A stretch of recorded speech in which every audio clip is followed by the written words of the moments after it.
Hi guys, I'm Mike. And I'm Stephen. And this is F1 Fanatics.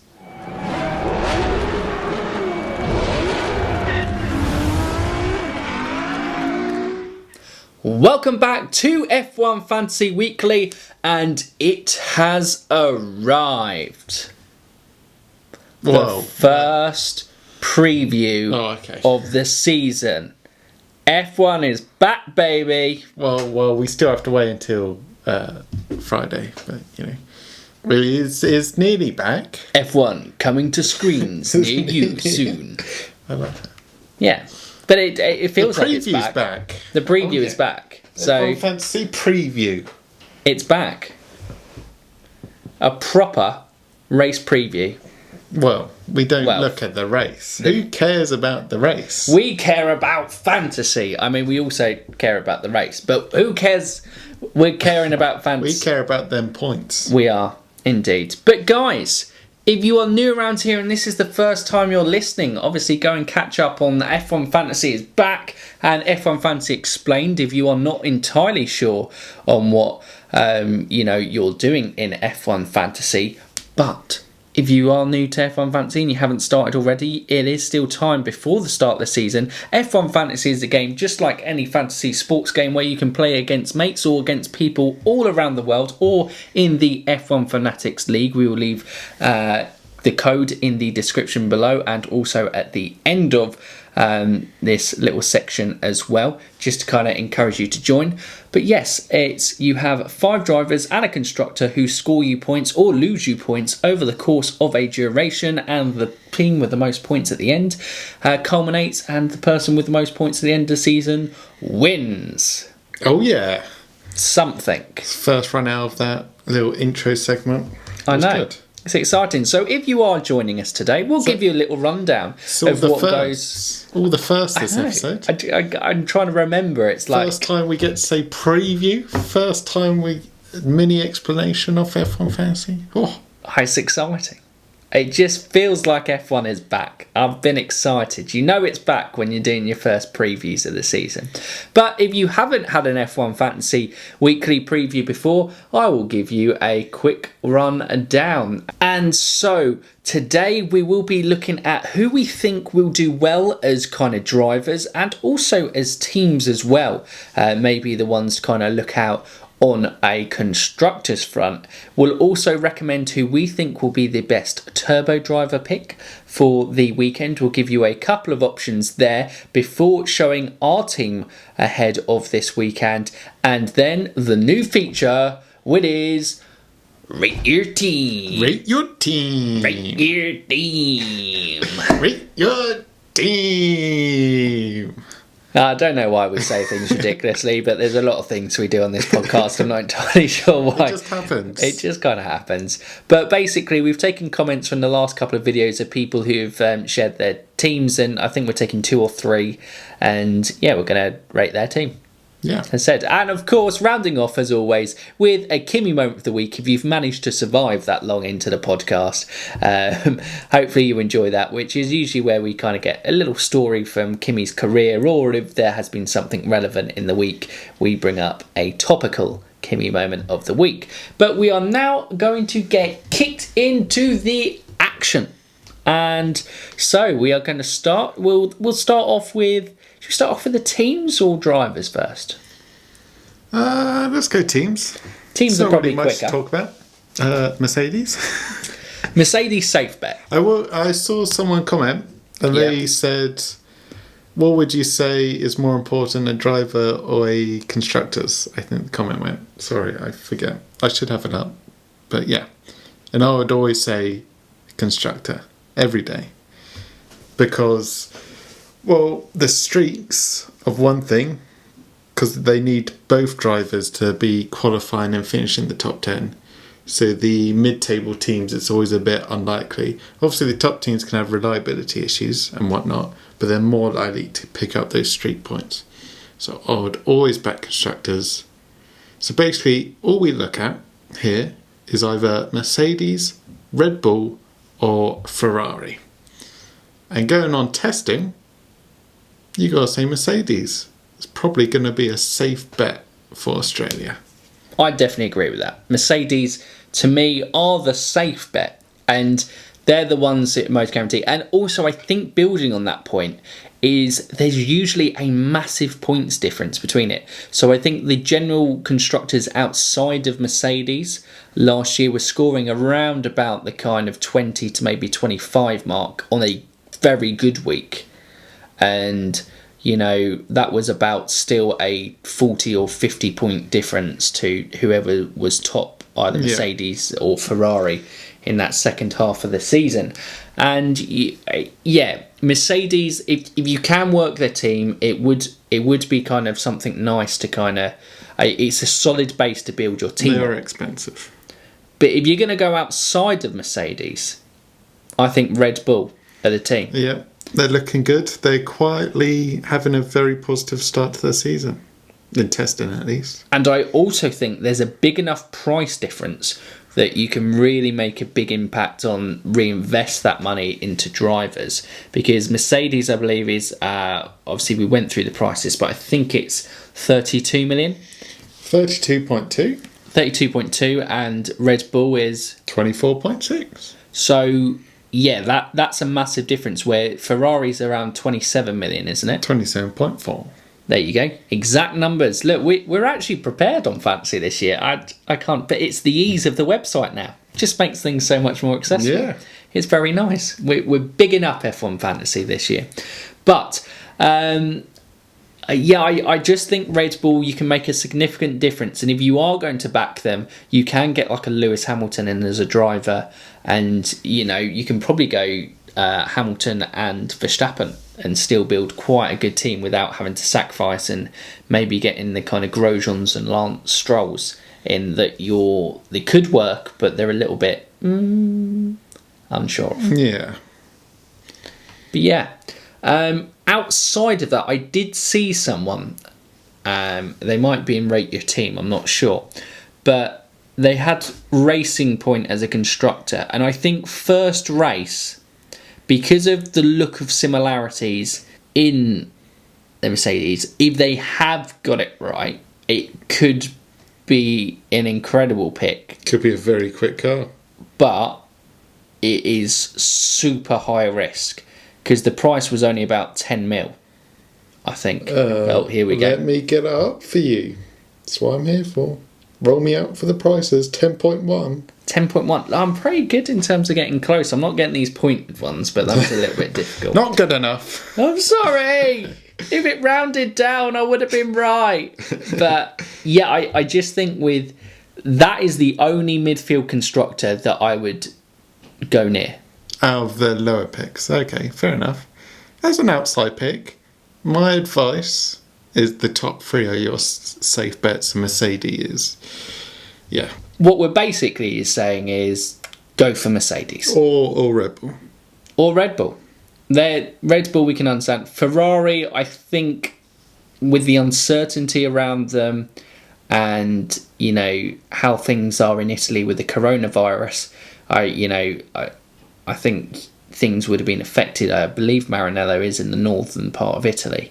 So, and I know AlphaTauri are definitely affected. So, look, things aren't going to be good for them in that country. I'm sure they have been able to, but it's certainly not the ideal preparation going into the start of the season. So, if things were slightly behind from testing, it's certainly not going to be the best platform for them to start, if that makes sense. Exactly. But yeah, Mercedes, Red Bull are the kind of two favourites on there. Now we go on to drivers. And it will be interesting here. We'll probably talk about this in terms of our teams when we get to it. But if we're going to pick drivers who we think are going to do well, in terms of top drivers, I don't think, if we're going on basing our teams, you can't look past Lewis Hamilton and Max Verstappen. If we're going to score as many points as we can in Melbourne, I think those guys are top of the list. Bottas did win there last year, so he probably has to come into the equation. But yeah, for the top drivers, trying to think if there would be a solid surprise one you could go. You could back a Ferrari driver. I think we'll talk about the Ferrari drivers more when we kind of come to looking at our Road teams. teams. But I think you're not ruling them in at all. But I think if we're looking at here, and we're probably going to go, we're trying to look here at trying to score top points and skewer it. Look, Ferrari prior to last year have done fairly well in Melbourne, so they could do well, and Vettel's done well there, in the past as well. So if you're going to go for a Ferrari driver, it is probably Sebastian Vettel. But I think, again, the safe picks would be building your base around a Hamilton, Bottas or Max Verstappen would probably be safe out of the top teams. Or two of them. If you go Lewis, you're back in the top dog. And then you have to go lower drivers on the rest. But you could do a Max and Bottas. No, sorry, I'm thinking Bottas is cheaper than he is, isn't he? No, Bottas is massively expensive this year, which makes him less appealing because of those teammate bonus points. You could try sneak a Bottas and an Albon in there, but yeah. Yeah. No, yeah, top three would be Bottas, Lewis and Verstappen. Absolutely. And then if we are talking about midfield constructors, I think for the money, I think you would get a good points return, and you can, of course, turbo him, and that is Carlos Sainz. Yeah, solid driver. He just got you points last season. His price has been whacked up because I think of that consistency of getting solid points in the midfield. But yeah, he's a solid pick. He's like, if you go Lewis, you can have a Carlos Sainz in your team, and that's actually a good top two drivers. Yeah. Renault and Daniel Ricciardo, I'm not sure. And obviously, he was unlucky last year, Australian Grand Prix. He went a little bit wider, and I think it was something to do with a drain cover that he lost his front wing. It went underneath the car. But obviously, home Grand Prix, you could maybe back Daniel Ricciardo to do well, Renault. But again, if you're going to back an expensive midfielder in terms of price for points, I think Carlos Sainz and McLaren are a much safer bet than Ricciardo and Renault. Yeah. Perez, for me, just seems a must. He's going to be the name we keep saying week in, week out. Well, okay, his price may rocket after Melbourne. But at the moment, 9.3 million. Yeah. It's ridiculous. In that pink Mercedes. Well, considering that I'm convinced he had a good second half of the season fantasy as well, but he was the highest scoring midfielder in the second half of the season last year when the Racing Point kind of improved its development and got better. So with the Racing Point looking good, yeah, he just seems, even if Racing Point are bad, at 9.3 million, you can cut your losses on that one. Exactly, yeah. It's much easier to kind of work with the loss of a Racing Point doing bad than it is a McLaren or a Renault potentially doing bad. Yeah.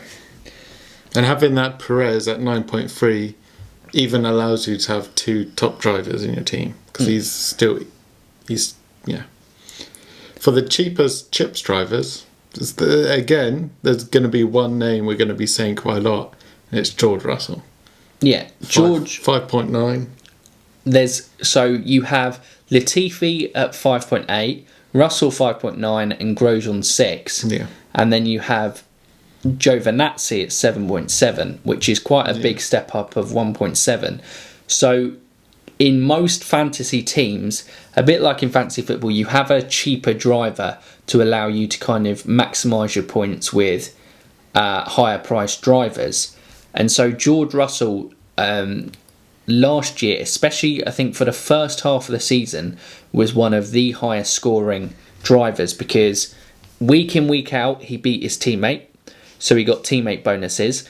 There were retirements during races. So Williams was starting at the back and he was making up a load of places, just through competing in the race. Maybe you can go up to 10 points by overtaking. And that if someone retires, that's an overtake. Exactly. So if he gets, if he starts 19th and finishes as high as 14th, that's 10 points. Exactly. He's got a lot of points there.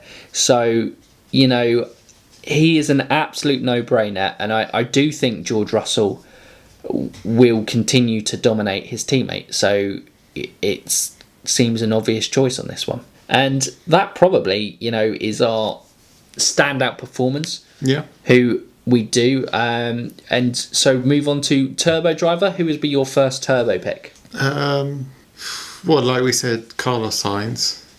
He's the most expensive Turbo pick you can have. Because he's probably the best one. But again, Sergio Perez, I think, would also be a very good Turbo pick. I'd absolutely agree there. I think you have to throw Ricciardo into the hat because they were fifth in the Constructors, and Ricciardo as a driver is of the talent that he can get a good result. And also one that I would say a couple of outside picks would be Raikkonen and Gasly. Both, Gasly's 10.4 and Raikkonen's 10.3, and both have the capabilities. Kimi, obviously, with his experience, and Gasly being more comfortable in that Toro Rosso car, he certainly, they could have good races, and also they could have good races in terms of they qualify in Q2, but they also make up overtaking points by finishing, in the points. Yeah. And I think both are likely to beat their teammates first race out. So that's valuable picking teammate that points number as well. one driver is where you have to go with the turbo. Going back to your Ricciardo one, I was just thinking if he starts back, because you can pick your team. When does the teams get locked? Before qualifying. Before qualifying. It's F1 play predictions that are just before the race. I get them mixed up. If Ricciardo starts towards the back, he may be a great turbo pick. Because you can see him making up places and finishing quite high. He is the master overtaker. Yeah. That is for sure. So we now move on to, that probably rounds up Turbo Driver section of it. We now move on to our teams. And would you like to go first, or do you want me to go first? I can go first. Yeah, because that means you can then go and find rate your teams. I've done my 3 teams, so I've got a couple of concept ones, but I'll stick my number one team at the moment for now, I guess. I've gone for my boy, Max Verstappen. I've gone 2 big drivers. I've gone Charles Leclerc to join him. Bit of rivalry in the team there. The must-have of Sergio Perez as my turbo driver. Kevin Magnussen, as I'm back in Resurgent Haas, and George Russell, as we mentioned. And Red Bull is my team. So yeah. It's bold. No Mercedes whatsoever. No. It's bold. No, I have got Mercedes in there. I said Sergio Perez. Very true, the pink Mercedes. You just kind of went for the colour change in Mercedes. I think, it's having those 2 top drivers could very much do it. And if Red Bull do come out of the blocks flying, which they have struggled to do in recent years, but if they do, you could easily see Albon's consistent enough to get you good teammate points for the team, but Verstappen could, very much maximise that, still makes Red Bull the best constructor, and obviously you'd get top points with Max coming out on top. And Charles, he had a very good debut season with Ferrari. He'll be keen to kind of start off to a flyer. Push on. Cement his place in that team. So my team goes as this. The main guy, Sebastian Vettel, Alexander Albon, George Russell, Kimi Raikkonen, Sergio Perez, and my team is Mercedes. Now Vettel, for me, at his price, I just can't turn him down. Because, he's not going to drastically drop price from where he is. But I just think he's so cheap that if it comes off, it just... Yeah. I'm going on a not looking to score the best points in Melbourne. I'm looking to kind of... Long term, have some guys that I think can increase in value so that I can then obviously invest that money and then go bigger later on in the season. Yeah. So immediately I'm thinking you haven't gone for the top boys, but yeah, like you say, long term could work in your favour. See, I cover it with Mercedes and Constructor. Alex Albon, I think, because Rox mentioned it in the comments on the last video, and it's a very interesting because the wording makes it sound like that if you have a turbo driver below $20 million and then he goes above, he will remain your turbo driver. Does that mean if you kept Alex Albon drops below 20 million after Australian GP, make him turbo, has a great Bahrain, goes above and stays above 20 million, you could be having an advantage over people because you've got him as a turbo driver to continue. Will it last the whole season? Will it last for one weekend? It doesn't know, but I think Albon's an interesting one to exploit there in terms of, and he's still going to get you pretty solid points. My thing with that is I can't see him dropping below 20 because I feel everyone's going to stick with him hoping he's going to drop to 20. So you may see a price spike immediately. And then even if he gets close to dropping below 20, everyone's going to be like, I need to get Albon in quick. Well, his price will go back up. That's a win-win. Because if his price spikes and goes up, I can make money on him. Yeah. And maybe invest in kind of a higher Max Verstappen. Yeah. If his price drops, then I can use him as a turbo driver. Well, I don't think it will drop below 20. I think people will... We did say that we didn't want any of the top 6 drivers being turbo, so it would be interesting in terms of that. Sergio Perez, obvious money. Like I said, it's a no-brainer, 9.3 million. It's a win-win. He just has to be in everyone's team, I'm pretty sure. George Russell, again, makes the most sense out of the cheapest guys. And I've gone with Kimi Räikkönen. I mean, not that I need much excuse to put Kimi Räikkönen in a team, but I just think his experience in the midfield, out of him and Gasly, I just kind of feel a little bit more confident to I feel a bit sturdy with Kimi Räikkönen. Well, Kimi was a very good point scorer at the start of last season. He was. It was only when the Alpha's car performance dropped off last year that his points dropped off. He was one of the top turbo picks. He certainly was. I love the start of the season. He genuinely was. So, Kimi always deserves a place. Yeah. I think we're both going to go, don't use your Mega Driver this week. Yeah, we have no idea how anyone's going to perform. Testing is testing. And also, you want to use that Mega Driver when someone's on a streak to really maximise the ×3. So, don't waste it this early. Exactly. But now, we move on to the section that is called Rate Your Team. Rate your team. So, Stephen. I realised I was meant to be getting up teams here. You were, but don't worry about it. You do your thing. Have you got one up? No. Okay, so who better to start off with to open, debut, opening ceremony, what's it called? Christen, rate your team. Then our third host, we like to think, the expert. That's Yanni. See him in the comments as Mr. JMN89. We love him. He's great. Been with us for a long time now. And he is the knowledge of F1 Fantasy. We usually, if we need any help on things, he's certainly the guy to kind of help us out. He jumps in as our co-host from the comments. Okay, I'm going to start off. He's put all 3 of his teams. We'll just go one. We'll just go Tomako Playtech Super Live because I think that's the one in the league.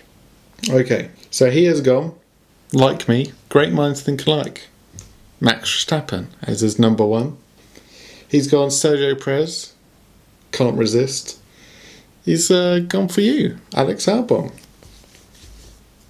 Back in that. Grosjean, gamble. That's a gamble. 6 million, he's a great price. And George Russell, also a must-have. He's got the must-haves in there. He's got Perez and Russell. And Mercedes, sorry, his Constructors was Mercedes. He's gone for the big safe pick. I like that. I think it's very solid. Yeah. It is backing what we thought Red Bull and Mercedes would be the top teams. He's not risked any Ferrari. I think his only gamble in there is Roman Grosjean. Yeah, Grosjean is an enigma. Obviously, has DNF'd the last 2 Australian Grand Prix with mechanical faults at there. Haas generally do tend to, the past couple of seasons especially, have started off very good pace. Magnussen finished best of the rest there last year. So if you are going to back a Haas, maybe this is the point, because they generally do tend to start off with a quick car. It's obviously that development through the season, because they don't build their own, well, they do build their own car, but you know, they get a lot of parts and get people to build stuff for them, if that makes sense. Yeah. They do a lot of outsourcing. So Grosjean could be a very good pick. The only thing that worries me in this team is he's gone double Red Bull drivers. And the only thing I don't like about two drivers of the same team is you're instantly losing out on, well, you're kind of guaranteeing teammate points, but you're also guaranteeing one of them won't get teammate points. Yeah, so you are potentially missing out on a maximum of 5 points from the weekend, which essentially isn't a lot, but at the start of, you know, fantasy, it really, I suppose those 5 points are more valuable. It's a very solid team. I would give it, what's our scoring system? Oh, God. 4 Kimis out of 5 Kimis. Yeah, 4 Kimis out of 5 Kimis. That's going to be our fantasy ranking. Absolutely. And then on our the F1 Fantasy 2020's Here video, we have Craig Taggart. His team is Hamilton, Verstappen, Gasly, Norris, Perez, and Constructor is Racing Point. I wanted to bring this one up because he has gone the Constructor Racing Point. Yeah, I was, as soon as you're reading through the drivers, I was like, how's he afforded this? But it is the Racing Point, which is bold. I mean, Hamilton, Verstappen could really be a big point scorer. Gasly, like I said, it's a flip a coin between him and Raikkonen. I don't think he's too bad for that price. Norris, gamble. Nah. Qualifying, he is probably likely to beat Sainz. Beat him there last year. Unless Sainz steps up his qualifying game. But you'd probably back Carlos to win in the race. Although, wasn't it? Trying to think, he was improving towards the end of last season. His race performances, he got unlucky car reliability sometimes, Spa. Yeah. But he could be a very solid pick, and he's in that. He's not at that top midfield bracket. He's kind of around the 10 million mark. So I like that. I don't think it's too bad, Norris. And Perez, obviously, the must. This is a team that I think could either be brilliant or could fall flat on its face. And it's not a team that's kind of easily fixed if it does go wrong, because I imagine there isn't a lot of budget to play around with, and he'd have to take out one of his bigs. He'd have to probably take a points deduction to kind of sort it out, or play an early wild card. Yeah, because you're going to have to make more than one. Well, you can't see their price. You probably won't lose money on it, because I can't see too many people going in for them and then bailing on them. But yeah, they could be solid. They could have 2 drivers in the top 6, and he's got the best team in fantasy. So, what is your Kimi rating? I'm going to give it 4 Kimis out of 5, because I love those driver picks. I'm going to go 3 Kimis out of 5. I think the potential, it's exciting. I like how bold it is, but it also is a big risk. The Racing Point is a massive risk. So, we're now going to go to Tim.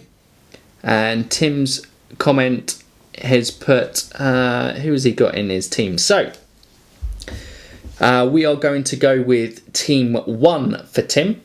And it is going to be Verstappen, Carlos Sainz, Gasly, I presume typo there. Well, it's Gasly or Raikkonen. Admittedly, those are the two that I think are quite interchangeable. There, Perez, Russell, Merck. So I think fairly similar to mine in that aspect in terms of he's gone big with Verstappen. He's gone for scoring points in Melbourne. Instantly, I'm happy with this team. Well, I know because of Max. I think this is a really strong team. Look, me and Yanni have both got Max Verstappen. He's clearly the greatest pick for Australia. Okay, you heard it here first, clearly. But I think that he's covered Mercedes. He's got the best Red Bull driver. He's got Sainz, who's probably most likely to perform well in the midfield, with Sergio Perez as well. In terms of, it's very close for me for a 5 out of 5 Kimmys. Tell me his team again. Verstappen, Sainz, Gasly or Raikkonen, Perez, Russell, Merck. Perez, Russell, Merck. Gee, this is like he listened to our bit we did at that style of video. But he did that 2 weeks ago. Yeah, incredible. That could be a 5 Kimmys out of 5. I think it's a 5 Kimmys out of 5. In terms of scoring points in Melbourne, maybe not long term. We'll see how it works out. But in terms of first race, I think that's a very strong team. Probably the strongest we've mentioned. I want to give someone a 5 Kimmys out of 5 on the first. Okay, we're giving him a 5 Kimmys out of 5. Bam, he's in. There we go. Congratulations. And that rounds up the F1 Fantasy Weekly roundup of our preview. We're excited to get into the race action. Obviously, next Wednesday will be the first review preview of the season because, we've got Bahrain back to back. Straight into it. So that is going to be pretty exciting stuff. So, guys, let us know in the comments below what your teams are. We'll rate your team. We'll rate your team in terms of how it did in Australia and also how we think it's going to do in Bahrain. If you put 3 teams, you always look at the top one. So always put your favourite team as the first one. Exactly. Yeah. But that is round there. But we're not going to finish just yet. Because, of course, there is only one way to round off an F1 Fantasy Weekly podcast. And that is, of course, a Kimi moment of the week. We've got one here. Kimi. He's known for kind of expansive and long and, very detailed interview responses. Yeah. He can just keep going. Such classics like, wow. Wow, that was a lot. And, I'm sorry. Oh, I loved that one. That was a good one. I learned a lot about him. But we have a particularly long one. Oh. In terms of response. Sometimes, if you're in an F1 car, do you reckon you would get bored during a race? Yeah, it can be a while. It can be up to 2 hours driving around a circuit. Yeah. When do you think... But you got to stay focused. You got to stay sharp, haven't you? Yeah. Yeah, you got to make sure that you kind of really being positive and kind of, you got to make sure you're nailing everything. Especially, if you're leading a race. Every corner, every straight. Yeah, it's got to be nailed. You got to make sure you don't slip up. Exactly. Yeah, you might be in a race of your own if you're kind of leading the race, but well, yeah. you got to make sure that you don't. Focus. Exactly. See it at home. Absolutely. So, Kimi Raikkonen was once asked, F1 driving is boring sometimes. Well, the question was, is it true that sometimes you're bored in the car? What do you think Kimi's response was? Yeah.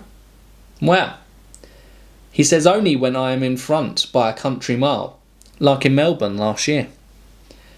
Then you are thinking about other things, or you're playing with buttons on the steering wheel. Then I suddenly missed a braking point. This year, unfortunately, we haven't had such a race. I mean, I can just imagine, like, what a kind of cockpit kind of video to be watching. Just like, oh, Kimi Raikkonen seems to be adjusting, and just like in Kimi's head, like going, I wonder what this button does. Ferrari going into new power mode. Red button. Red button. Don't press the red button, Kimi. Don't do it. And I also like the fact that he's suddenly playing around with the steering wheel and going, oh no, I missed the braking point. Oh well. Oh well, lock up. Oh dear. I go, well, in fairness, it must be, leading a race, because you aren't having that focus of racing someone. I suppose you're having like updates from your race engineer, but if you are absolutely storming it and say you've got 20 laps to go, and if you don't muck up, you've pretty much got to do it. I imagine Lewis is very focused, very driven. Yeah. But yeah, with Kimi, that is very funny. I play with buttons. He doesn't care anymore. It's a hobby after all. Exactly. As we know, he can take it or leave it. He doesn't need F1. No, F1 needs Kimi though. Exactly. F1 does need Kimi, and we need Kimi for more Kimi moments of the week. I mean, playing with buttons on the steering wheel and going, whilst you're leading a race. Yeah, just Kimi, could you stop pressing buttons? Why? You've turned up into high engine mode. You're doing a hot lap. There's 20 laps left of the race. We're going to run out of fuel, Kimi. Oh, sorry, guys. Oh, dear. But there, another little gem from Kimi Räikkönen, as we will have many throughout the season. But we hope you enjoyed that Kimi Räikkönen Kimi moment of the week, and we hope you enjoyed this F1 Fantasy Weekly podcast, your first preview of the season. F1's back. F1's back. It's back. We're excited. It's back. Oh yeah. Oh yeah. But comment down below. What do you make of our preview? Do you agree with our top picks of teams and drivers? Do you agree with our turbo picks? What do you think of our teams? And also comment down below with your teams, so you might feature in the special weekly feature, Rate Your Team. Rate your team. Oh yeah. And if they're new around here, Stephen, or they haven't done so already, They can subscribe, and they can ding that bell. ding that bell. Boom! That's how we do it around here. We don't just click that bell, we ding it. Ding it. What else would you do with a bell? I don't know. You ding it. That's what you do. Ring it? No, ding it. Alright, ding it. Sorry, apologise. Gee. But yeah, and I'm with amateurs here. You ding the bell. apologise. I'll make sure that I ding it in future weeks. But that's it. It's got to that rambly start of the podcast where everyone's really like, just end it, please. Okay, just bye. stop. People have left. Okay, bye. But yes, that's it. But there is only one way to end off F1 Fanatics video, and that is for you F1 fans, keep racing.